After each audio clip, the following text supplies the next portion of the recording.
மனுஷர் பூமியின் மேல் பெருகத் துவங்கி அவர்களுக்கு குமாரத்திகள் பிறந்தபோது மனுஷர்கள் பூமியின் மேலே பெருகி அவர்களுக்கு குமாரத்திகள் பிறக்காங்க.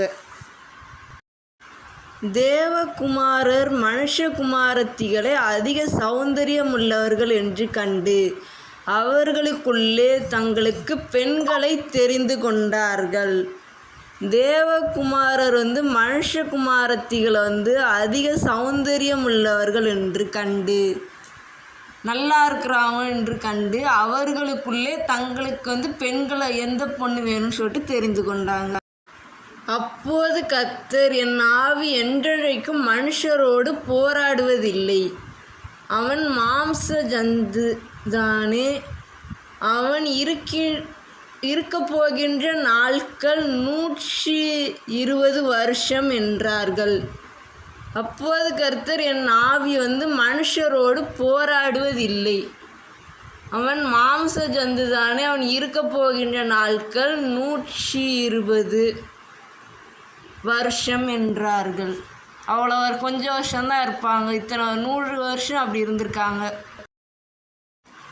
அந்நாளில் இராட்சதர் பூமியிலே இருந்தார்கள். பின்பு தேவகுமாரர் மனுஷகுமாரத்தியோடே கூடுகின்றதினால் இவர்கள் அவர்களுக்கு பிள்ளைகளை பெற்றபோது இவர்களும் பூர்வத்திலே பெயர் பெற்ற மனுஷராய் இருந்தார்கள். தேவகுமாரர் மனுஷகுமாரத்தியோடே கூடுகின்றதினால் இவர்களும் அவர்களும் பிள்ளைகளை பெற்றவர்களாக இருந்தார்கள். மனுஷர்கள் பலவான்களாக இருந்தார்கள். பலவான்களாய் மனுஷங்க இருந்தாங்க. மனுஷனுடைய அக்கிரமம் பூமியிலே பெருகினது என்றும் அவன் இருதயத்தின் நினைவுகளின் தோற்றமெல்லாம் நித்தமும் பொல்லாதே என்றும் கர்த்தர் கண்டு. மனுஷனுடைய அக்கிரமம் பூமியில் பெருகிடுச்சு.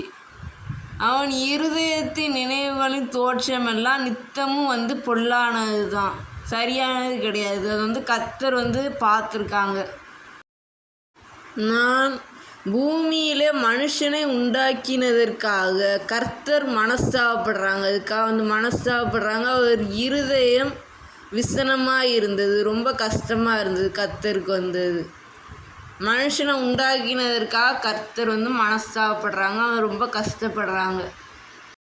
அப்போது கர்த்தர், நான் சிருஷ்டித்த மனுஷனை பூமியின் மேல் வைக்காமல் மனுஷன் முதல் கொண்டு மிருக ஜீவன்கள், ஊரும் பிராணிகள், ஆகாயத்து பறவைகள் பரியந்தம் உண்டாக்கினவைகளை நிக்கிரகம் பண்ணுவேன். நான் அவைகளை உண்டாக்கினது எனக்கு மனஸ்தாபமாக இருக்கின்றது. அவைகளை உண்டாக்கினது எனக்கு மனஸ்தாபமாக இருக்குது, கஷ்டமாக இருக்குது. அந்த இதிலேருந்து அப்போ அந்த பிரச்சனை இதெல்லாம் கஷ்டமாக இருக்குன்னு சொல்லிட்டு கர்த்தர் சொல்கிறாங்க. இதெல்லாம் நான் படைச்சதுக்கு நான் கஷ்டப்படுறேன் அப்படிங்காங்க கர்த்தர். நோவாவுக்கோ கர்த்தருடைய கண்களில் கிருபை கிடைத்தது. நோவாவுக்கு கர்த்தருடைய கண்களில் கிருபை கிடைத்தது. நோவா கர்த்தர் பார்த்து அவங்களுக்கு கிருபை கிடைக்க பண்ணாங்க. நோவாவின் வம்ச வரலாறு. நோவா தன் காலத்திலே இருந்தவர்களுக்குள் நீதிமானும் உத்தமனுமாய் இருந்தான். நோவா தேவனோடே சஞ்சரித்து கொண்டிருந்தான். நோவா தேவனோடு சஞ்சரித்து கொண்டிருக்காங்க. தேவனோட தான் நோவா எப்பயும் இருந்திருக்காங்க.